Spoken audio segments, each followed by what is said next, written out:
One of the assistant coaches chasing Caitlin Clark down, and it seems like she's getting scolded, reprimanded, told, hey, all that hyping up, don't do that. Let's take a look here. Caitlin Clark's like, what the hell? Did the Fever coach just go full WWE on Caitlin Clark during her celebration? Yeah, that actually happened. A clip just resurfaced showing her being physically stopped right as she was having her moment, and now the internet is in full meltdown mode. Was it planned? Was it petty? Or was someone just salty they didn't get the spotlight? Stick around, because what happened next has fans yelling, no way she really did that. We've got the footage, the facts, and a whole lot of what just happened vibes. Let's break it down. Has gotten to the point where she realizes if she gives the ball to Natasha Howard, not only is she not going to get the ball back, but Natasha Howard isn't even going to look in her direction. We have officially reached that. Caitlin Clark's electrifying the court, firing up the crowd, doing exactly what makes her a star, and the next, her own coach steps in like a celebration cop, pulling her back like she just tried to sneak past airport security with a full water bottle. You could see it all over Caitlin's face. Pure shock, a frozen pause. That, are you serious right now? It wasn't pain or anger, just the sinking realization that even her joy has limits now in Indiana. So look, I don't think it's any secret that I'm not a fan of the Indiana Fever backroom staff. I'm not a fan of what they're trying to do to Caitlin Clark, and I fully believe they're trying to diminish. They're trying to dim the flame of Caitlin, and they're trying to make her fit in to what the WNBA used to be, rather than fit out and be her. I mean that. Like, that is my opinion, and there's no question about that. Let's be real. This wasn't some isolated incident. It's just the latest topping on a bizarre, uncomfortable, and downright frustrating saga that's been simmering since the moment she got drafted. At this point, Caitlin can't even sneeze without someone in her own camp rushing in with a micromanaged, pre-approved tissue. You'd think earning success would come with a little breathing room, but nope. But like, this clip getting shown again, it's just, in my opinion, is completely unacceptable. It is completely unacceptable. Like, if a coach did this to any other player in the league, they'd be fired. Even her celebrations feel like they need to go through a board meeting first. She's been packing arenas, sparking fan bases, and converting casual sports dudes into full-on WNBA obsessives. And somehow, the same franchise that should be naming streets after her is acting like she's just an overzealous intern who spoke out of turn in a staff meeting.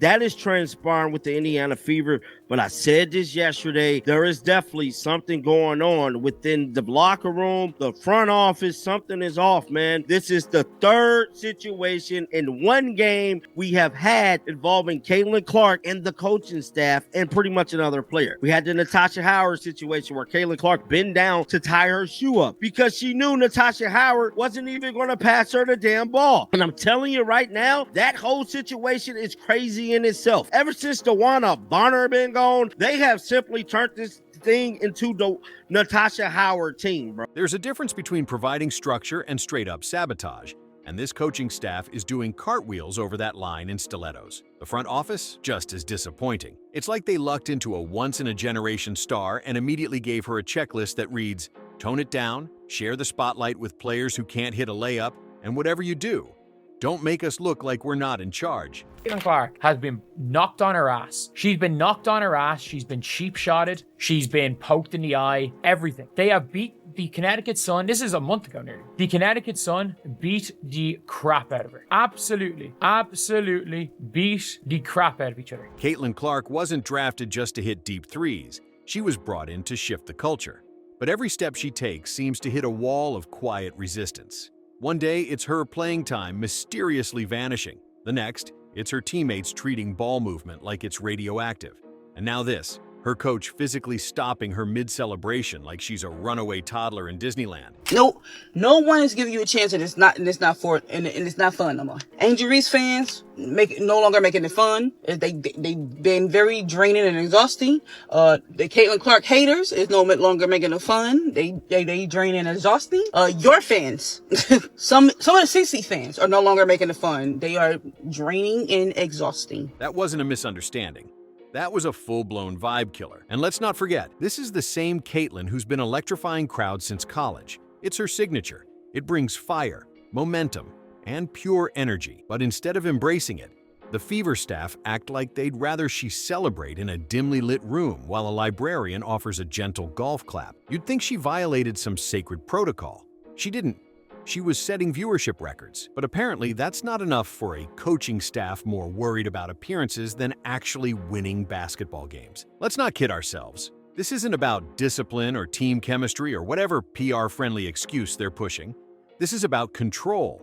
It's about a coaching staff and front office that seem more threatened by Caitlin Clark's star power than motivated by it. It screams insecurity. It screams unprepared.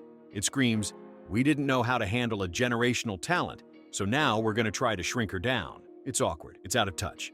And honestly, it's kind of heartbreaking because you can see it on her face now. When she's benched for no reason, when she gets pulled early, when her teammates act like she's invisible on the perimeter, it's there. That flicker of disbelief, that silent frustration just beneath the surface. She's a competitor, a professor, but she's still human. And this weird energy coming from her own bench? It's taking a toll. The joy hasn't disappeared, but it's dulled. The spark's still there, but it's flickering. And sooner or later, someone's going to ask the real question. Why stay? Why pretend this is all part of some learning curve when it feels more like a slow-motion rejection of everything that makes Caitlin Clark? And let's not even open the door on the bigger picture, because the longer this goes on, the clearer it becomes. There are people in power who simply don't know how to handle a white woman breaking the mold in the WNBA. She doesn't fit the usual script. She's not playing the politics game. She's not diving into identity battles. She just wants to ball out, energize the crowd, and win games. And for some, that makes her inconvenient. They're used to crafting neat underdog arcs. And here comes Caitlin Clark blowing that formula to pieces. It's starting to feel like she's being punished for doing too much, too fast. But fans? They're not dumb. They feel the shift. They hear the tension. They read the body language. They're watching her get ignored in plays, watching her face when she's benched right after catching fire, watching that coach grab her like she just rushed the stage at a government press conference. And they're done with the excuses. No one's buying the spin anymore. The issue isn't Caitlin Clark. The issue is the people who don't know what to do with Caitlin Clark. She's been steady, locked in, a walking spark plug. She's pulled more eyeballs to this league in a few months than some have in their entire careers. And yet, her own team is treating her like a PR problem instead of the marketing jackpot she is. Which is just wild. Imagine being in that strategy meeting. Hey, what if we held back our most electric player? Maybe dim her shine a little? Genius. And if this is really the direction the Fever plan to stick with, don't be shocked if one day Clark walks in, looks around and says, yeah, I'm out. Because there's only so much subtle sabotage, stifled momentum, and off-vibes leadership a person can take before they decide enough is enough. And when that day comes, half the league will be lined up with open arms and actual coaching. This isn't just a coaching blunder. It's a crash course in how to mishandle a once-in-a-generation talent. She's been navigating roadblocks since day one. Nike dragged their feet on her shoe deal like it was some crowd-funded side project. The league's been dragging when it comes to protecting her from cheap shots and targeted criticism. And now, even her own franchise looks more focused on containing her than empowering her. That celebration grab? It wasn't just physical. It was symbolic. A snapshot of everything she's had to carry since becoming the face of this league. So yeah, fans are mad. They're watching the one player who brought real buzz to the WNBA get clipped at the knees, both literally and metaphorically. And they're done pretending this process is worth trusting when the process looks like a masterclass in dysfunction. You don't land a generational star just to micromanage her like she's on a group field trip. Either the Fever figure it out fast, or they're going to lose the very force that put them back on the map. Because if Caitlin Clark finally reaches her limit and walks, it won't just shake Indiana. It'll send shockwaves through the entire WNBA. The league would be watching its biggest star step away from the chaos, with zero interest in turning around. At this point, it honestly feels like the Fever are hosting a live seminar titled How to Lose a Superstar in 30 Days. If this were a rom-com, Caitlin would be zipping up her duffel while Kelly Clarkson belts in the background. The swagger that once poured out of every deep three, every crowd-pumping moment, every highlight reel gesture, it's dimming. And no, this isn't about a cold streak or rookie growing pains. This is a franchise actively sucking the joy out of the game for the one player who made it exciting again for millions. It's like watching a unicorn slowly get downgraded into a mule because someone upstairs decided all that glitter and magic was too much to manage. From a business angle, this is pure madness.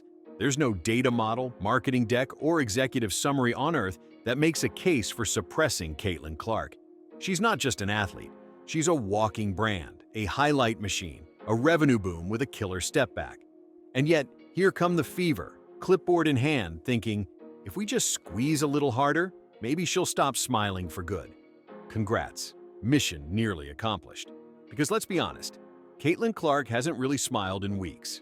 And who could blame her? She was drafted straight into dysfunction, dropped into a locker room with zero chemistry, handed a coach who treats her like a liability, and surrounded by teammates who play like passing to her triggers a self-destruct sequence.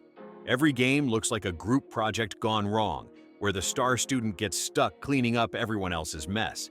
And the second she dares to show personality, boom, she's getting benched, grabbed, frozen out, or lectured. The message is loud and clear. Tone it down, Caitlin, be smaller. It's honestly insane that a league desperate for attention is letting this happen. The WNBA finally lands its ratings magnet, its cultural spark plug, and instead of elevating her, they hand her a handbook called How to Conform and Lose Fans in 10 Easy Steps. She's being dissected for every facial expression, picked apart for showing emotion, and expected to dim a spotlight she created from raw talent and relentless charisma. And when the vibe gets this toxic, even the toughest players start to wear down.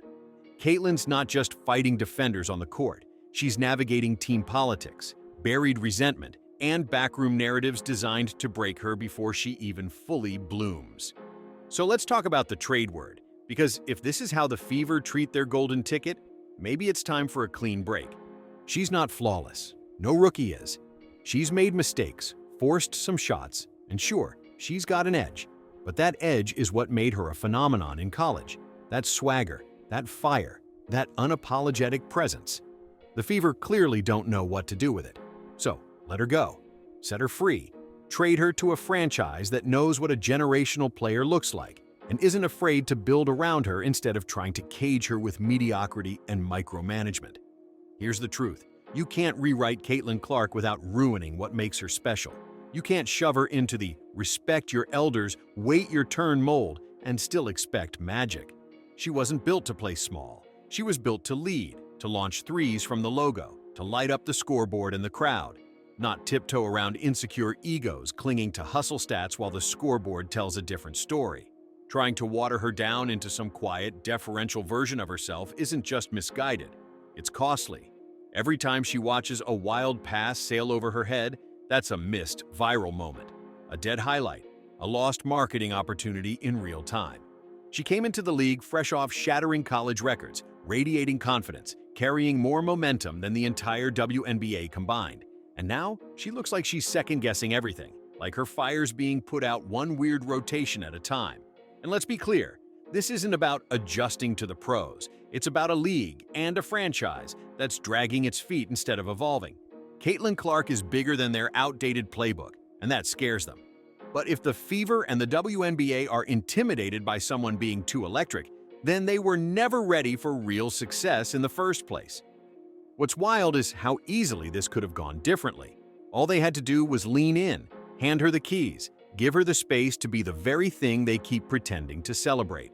But instead, it's been resistance at every turn, passive-aggressive coaching, head-scratching rotations, a flat-out refusal to maximize the one player who could elevate the entire league. And now, it feels like there's a full-blown effort to dull her spark, right in front of everyone. But here's the plot twist. Caitlin might be dimmed, but she's not done. So to the Fever, the WNBA, and anyone still pretending this is just rookie growing pains, wake up. You don't get stars like this often. And when you treat them like they're disposable, they don't stick around. Somewhere, another team is watching this collapse and quietly preparing an offer, because they know Caitlin Clark doesn't need Indiana. But Indiana? Without her, they go back to being just another name on the schedule. Let her walk, and she won't just take her talent, she'll take the spotlight with her.